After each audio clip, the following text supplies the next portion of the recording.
शालीमार बाग पहुंची दिल्ली की CM Rekha Gupta. Air force machine का किया उद्घाटन।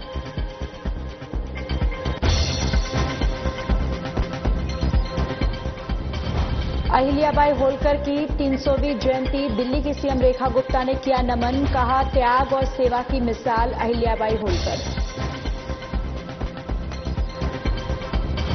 दिल्ली सरकार के 100 दिन पूरे, आपने की विरोध प्रदर्शन की तैयारी, वीरेंद्र सचदेवा ने आप पर कसा तंज।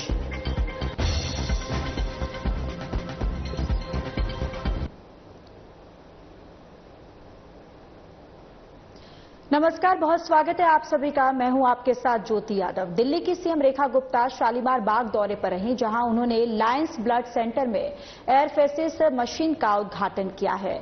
और ये तस्वीरें भी जहां पर सीएम रेखा गुप्ता पहुंची हैं। शालीमार दौरे पर दरअसल मुख्यमंत्री रेखा गुप्ता पहुंची और यहां पर एयरफोर्स मशीन का भी मुख्यमंत्री रेखा गुप्ता ने उद्घाटन किया है और ये तस्वीरें भी आप तक साझा कर रहे हैं।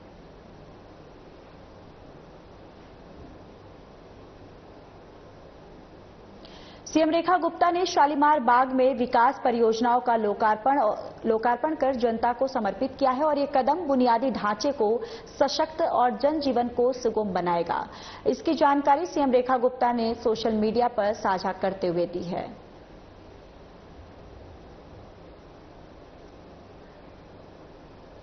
तो विकास परियोजनाओं का लोकार्पण मुख्यमंत्री सीएम रेखा गुप्ता ने किया है और जिससे विकास कार्यों में गति जो है वो मिलेगी। और ये तस्वीरें भी जहां पर उद्घाटन करते हुए मुख्यमंत्री रेखा गुप्ता, और अब विकास परियोजनाओं में एक नई गति जो है वो देखने को मिल सकती है।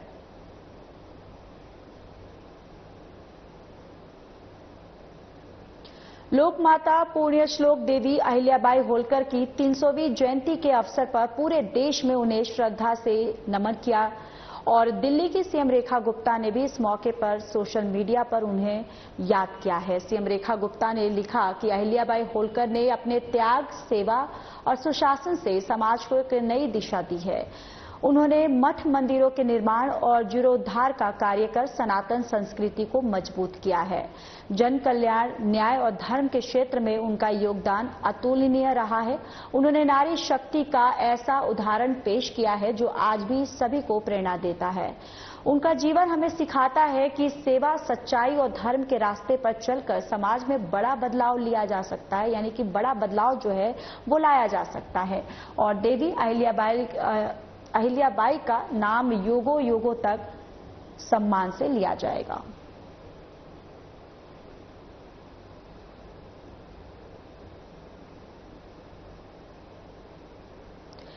दिल्ली की सीएम रेखा गुप्ता वासुदेव घाट पर यमुना आरती में शामिल हुई हैं और इस दौरान सीएम रेखा गुप्ता ने पूरे विधि विधान के साथ मां यमुना की आरती की है।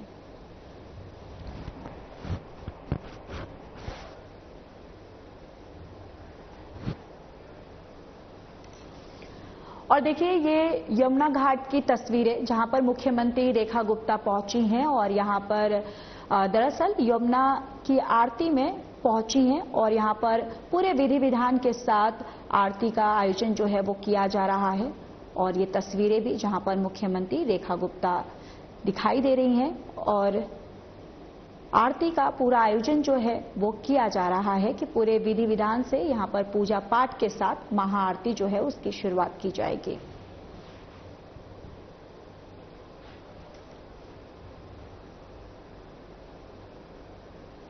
दिल्ली बीजेपी सरकार के 100 दिन पूरे हो गए हैं, जिसको लेकर दिल्ली की मुख्यमंत्री रेखा गुप्ता ने ट्वीट किया है और इसके साथ ही उन्होंने लिखा कि जब आपने मुझे दिल्ली की सेवा करने का मौका दिया तो यह सिर्फ एक जिम्मेदारी नहीं थी, बल्कि जनसेवा पर केंद्रित रणनीति और राजनीति और जन कल्याण की नीतियां का संकल्प था।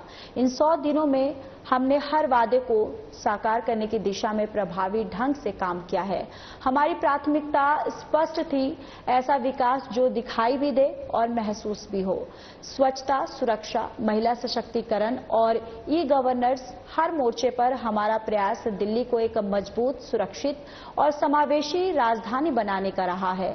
प्रधानमंत्री नरेंद्र मोदी की प्रेरणा मार्गदर्शन और सबका साथ सबका विकास की दृष्टि से ही संभव हो पाया है।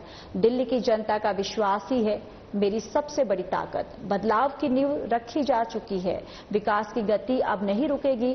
दिल्ली अब सुशासन और सेवा के संकल्प के साथ आगे बढ़ती रहेगी।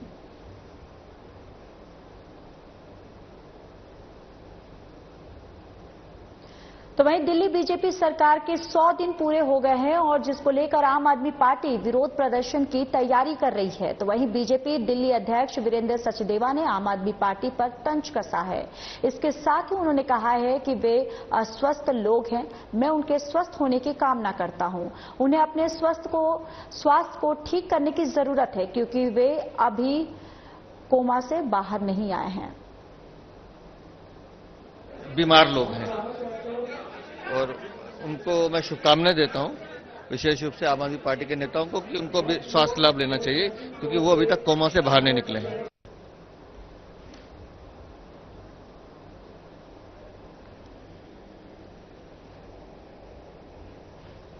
तो देखिए यहां पर अब पक्ष और विपक्ष जो है वो दोनों ही आमने सामने है। एक तरफ तो बीजेपी के जो 100 दिन पूरे हो गए हैं उसको लेकर बीजेपी जो है वो अब आम आदमी पार्टी जो है वो बीजेपी पर तंज कस रही है और आम आदमी पार्टी जो है प्रदर्शन करने की रणनीति जो है वो तैयार कर रही है। तो वहीं अब वीरेंद्र सचदेवा जो है उन्होंने तंज कसा है। उन्होंने कहा है कि आम आदमी पार्टी जो है वो पूरी तरह से बीमार है और वो अभी कोमा में है और कोमा से बाहर नहीं आई है। दिल्ली बीजेपी सरकार के 100 दिन पूरे हो गए हैं, जिसको लेकर बीजेपी ने जवाहरलाल नेहरू स्टेडियम में कार्यक्रम आयोजित किया है। कैबिनेट मंत्री प्रवेश वर्मा ने कहा कि दिल्ली सरकार के 100 दिन एक नई दिशा की ओर कदम बढ़ रहे हैं। जहां पहले बदलाव सिर्फ शब्दों तक सीमित थे, अब काम दिखाई दे रहा है। बीजेपी सरकार दिल्ली की बेहतरी के लिए दिन रात काम कर रही है और हर परियोजना नागरिकों के जीवन में सुधार लाने के लिए समर्पित है। दिल्ली के विकास का रास्ता अब सुगम और स्पष्ट है।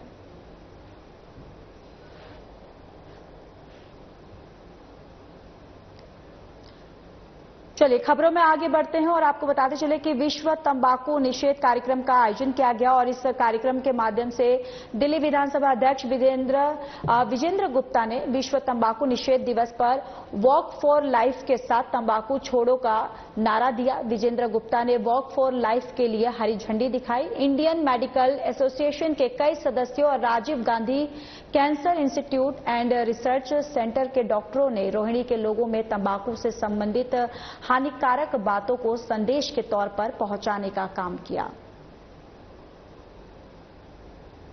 देखिए, नो टोबैको डे मात्र एक स्लोगन बन के ना रह जाए, ये बहुत जरूरी है कि हम सब जानते हैं कि शायद कहीं ना कहीं जो कॉमर्स आ जाती है, एक तरफ टोबैको कंपनी अपना माल बेचती हैं, दूसरी तरफ लिखाती है कि ये स्केल्टन अप हो जाएंगे। तो कहीं ना कहीं मैं समझता हूं गवर्नमेंट रेगुलेशंस को जरूर आना चाहिए।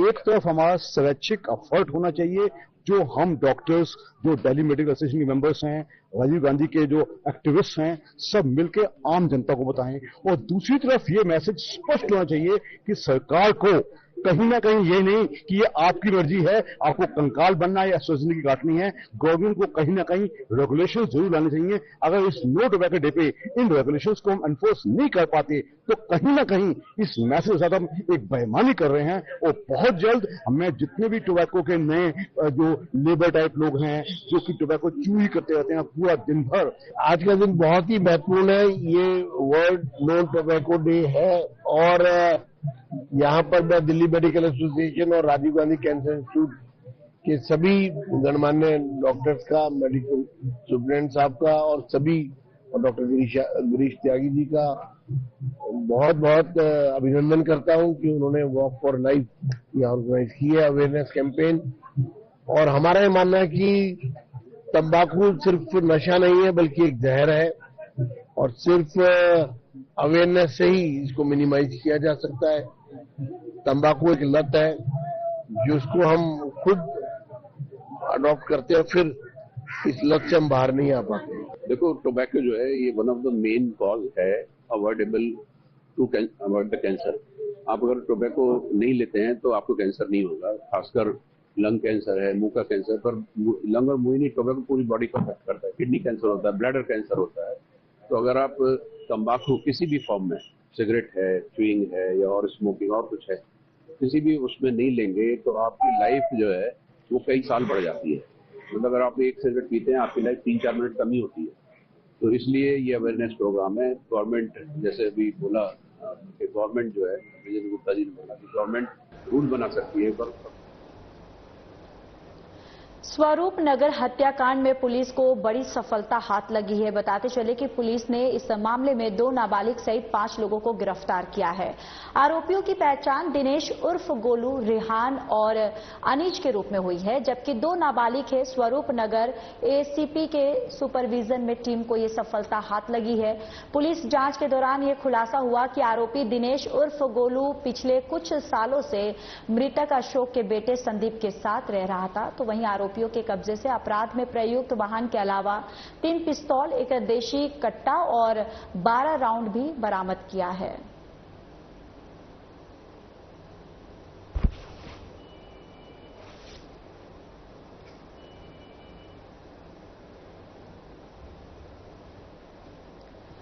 तो चलिए खबरों में आगे बढ़ते हैं और आपको बताते चले कि बाहरी दिल्ली के मंगोलपुर इलाके में बेखौफ बदमाशों ने दिन दहाड़े लूट की है, वारदात को अंजाम दिया है। यानी कि बेखौफ जो बदमाश है उन्होंने वारदात को अंजाम दिया है। और ये भी बताते चले कि 2 बदमाशों ने चाकू की नोक पर एक बेकरी शॉप में लूटपाट की है। दुकान के गल्ले में रखे पैसे लेकर फरार हो गए। दुकानदार के मुताबिक गल्ले में रखे करीब 4 से 5 हजार रुपये बदमाशों ने लूट लिए। लूट की ये घटना सीसीटीवी फुटेज में कैद हो गई।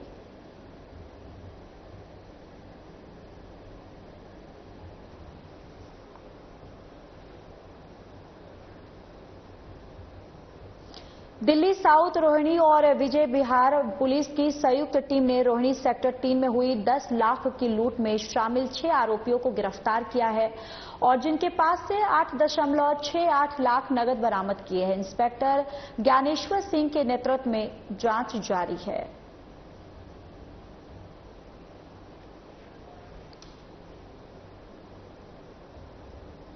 दिल्ली हाई कोर्ट ने फिल्म निदेशक सनोज मिश्रा को जमानत दे दी है क्योंकि शिकायतकर्ता ने स्वीकार किया कि उसका बलात्कार का आरोप झूठा था और उसने प्रतिद्वंदियों के दबाव में आकर यह आरोप लगाया था। उसने पुष्टि की है कि वे दोनों सहमति से लिव इन रिलेशनशिप में थे।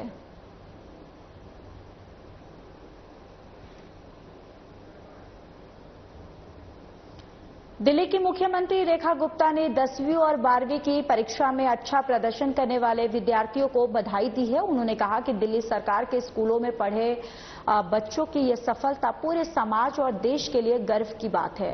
मुख्यमंत्री ने कहा कि बच्चों की मेहनत और कामयाबी देखकर मुझे बहुत खुशी हुई है और सरकार हमेशा ऐसे होनहार विद्यार्थियों का समर्थन करेगी। कि आसमान में छेद नहीं हो सकता, एक पत्थर तो तबीयत से उछालो साथियों। अगर आपकी विश है, अगर आपकी विश है, अगर आपका विजन है और आप में लगन है तो आप अपने लिए रास्ता खोज ही लो, क्योंकि आप तो दरिया हो, अपना हुनर जानते हो, जिस और निकल जाओगे रास्ता बन ही जाएगा।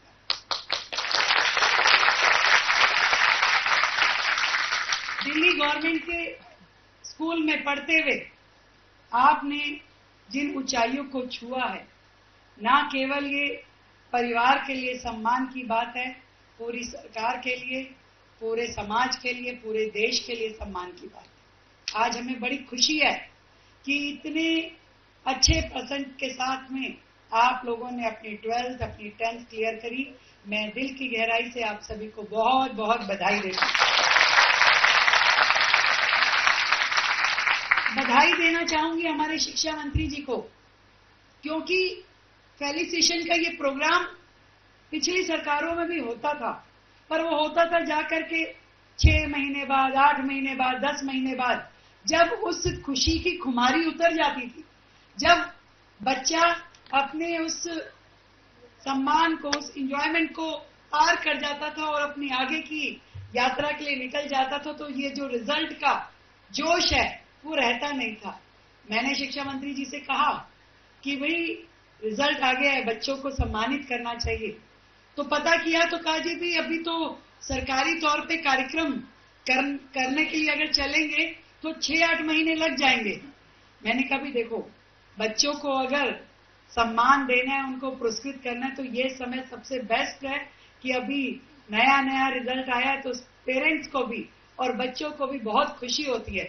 और मैं इसीलिए उन्हें बधाई देना चाहती हूँ कि मेरे कहने मात्र से आपने इस कार्यक्रम की तैयारी करी, और एसबीआई का भी धन्यवाद करती हूँ कि आज उन्होंने हमारे बच्चों को पुरस्कार स्वरूप किया।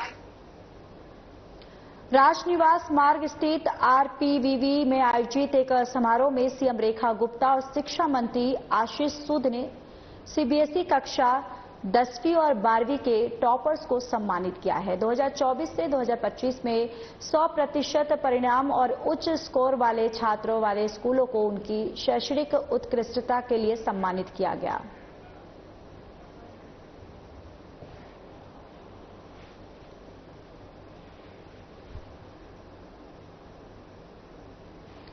गोवा राज्य स्थापना दिवस पर मुख्यमंत्री रेखा गुप्ता ने समस्त गोवा वासियों को शुभकामनाएं दी। उन्होंने सोशल मीडिया पर लिखा कि अपनी समृद्ध सांस्कृतिक विरासत और प्राकृतिक सौंदर्य के लिए प्रसिद्ध ये राज्य प्रधानमंत्री नरेंद्र मोदी के मार्गदर्शन और मुख्यमंत्री प्रमोद सावंत के नेतृत्व में निरंतर विकास और जन कल्याण की दिशा में अग्रसर है। हमें विश्वास है कि गोवा की ये प्रगति यात्रा भविष्य में और भी सशक्त होगी।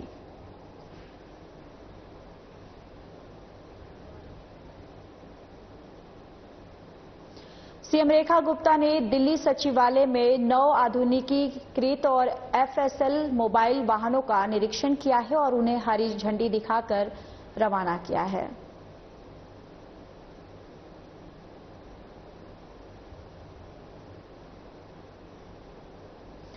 दिल्ली सरकार ने अपने कार्यकाल के 100 दिन पूरे होने पर दिल्ली सचिवालय में एक प्रेस कॉन्फ्रेंस का आयोजन किया है और इस मौके पर मुख्यमंत्री रेखा गुप्ता और उनके मंत्रिमंडल के सभी मंत्रियों ने सरकार द्वारा अब तक किए गए कार्यों की और कामों की जो है वो जानकारी दी है। उन्होंने ये एक पैम्पलेट भी जारी किया है जिसमें इन 100 दिनों की प्रमुख उपलब्धियों, विकास कार्यों और योजनाओं को विस्तार से बताया गया। मुख्यमंत्री रेखा गुप्ता ने कहा कि सरकार ने जिन वादों के साथ काम शुरू किया था उन्हें पूरा करने की दिशा में तेजी से कदम उठाए जा रहे हैं। शिक्षा, स्वास्थ्य, पानी, बिजली और महिला सुरक्षा जैसे विषयों पर सरकार ने कई जरूरी फैसले लिए हैं। जर्नी बड़ी छोटी है मगर इसमें आप लोगों का स्नेह हमें लगातार मिलता रहा है। मजबूत कदमों के साथ आदरणीय मुख्यमंत्री जी के नेतृत्व में दिल्ली ने जो काम आगे किया है, मुख्यमंत्री स्वयं यहां आज आपके साथ अपनी सरकार के इन 100 दिनों के संदर्भ में बातचीत करने के लिए उपस्थित है। मैं दिल्ली की माननीय मुख्यमंत्री आदरणीय रेखा गुप्ता जी से, इस सरकार की मुखिया आदरणीय रेखा गुप्ता जी से अनुरोध करता हूं कि वे मीडिया के सभी बंधुओं को 100 दिन के इस अवसर पर। भारतीय जनता पार्टी ने 27 के वनवास को खत्म कर 20 फरवरी 2025 को एक बार फिर दिल्ली में अपनी सत्ता काबिज की थी और इसी के साथ आज यानी कि 30 मई को सरकार के 100 दिन पूरे हो चुके हैं और यही कारण है कि आज दिल्ली भर में कई कार्यक्रम आयोजित किए जा रहे हैं। और 100 दिन पूरे होने सीएम रेखा गुप्ता ने कहा कि 100% खुश है और हमें संतोष है कि दिल्ली की सरकार जनता के जो अधिकार हैं उन्हें देने के लिए ईमानदारी से काम कर रही है। निश्चित रूप से विकसित भारत के साथ विकसित दिल्ली आगे बढ़ेगी और तरक्की करेगी। और तसल्ली है कि जो दिल्ली के अधिकार हैं, जो दिल्ली की जनता के अधिकार है, उनको देने की दिशा में दिल्ली की सरकार ईमानदारी से काम कर रही है, पूरी शिद्दत के साथ काम कर रही है और निश्चित रूप में विकसित भारत के साथ विकसित दिल्ली आगे बढ़ेगी। दिल्ली की सीएम रेखा गुप्ता ने जन सुनवाई कार्यक्रम में नागरिकों से सीधा संवाद किया है और उनकी समस्याओं को सुना। उन्होंने अधिकारियों को तत्काल कार्रवाई के निर्देश दिए और कहा कि जन सरोकार की सुशासन का मूल है और इस कार्यक्रम में नागरिकों की समस्याओं का समाधान सुनिश्चित करने यानी कि सुनिश्चित करने पर मुख्यमंत्री रेखा गुप्ता ने जोर दिया है।